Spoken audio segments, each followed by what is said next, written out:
তুমি তো ধোকা খাইছো। সিনেমার নর্তকী তো তোমারে ধোকা দিছে, রাস্তার নর্তকী তো তোমারে ধোকা দিছে।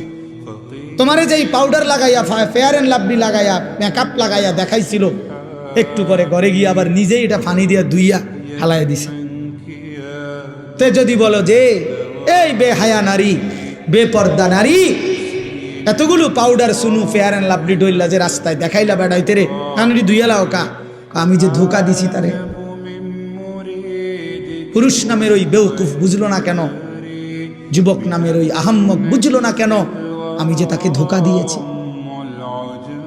এজন্য বেহায়া নারী ধোকা দেয়, বেপর্দা নারী ধোকা দেয়, মোবাইলের অশ্লীল নারী তোমাকে ধোকা দিচ্ছে, তোমার চরিত্র নষ্ট করে দিছে, তোমার হাতকে তোমার নাপাক করে দিছে, তোমার লজ্জাস্থানের সক্ষমতা নষ্ট করে দিচ্ছে, তোমার কোমরের শক্তি নষ্ট করে দিতেছে, তোমার যৌবনের হিম্মত বরবাদ করে দিতেছে। এর চাইতে বেশি যে আমি আর বলতে পারলাম না আমার ওস্তাদ সামনে, আমার মুরব্বীরা সামনে, তাহলে আমি পারলে আরো খোলামেলা করতাম। হুজুর যে আমার ওস্তাদ,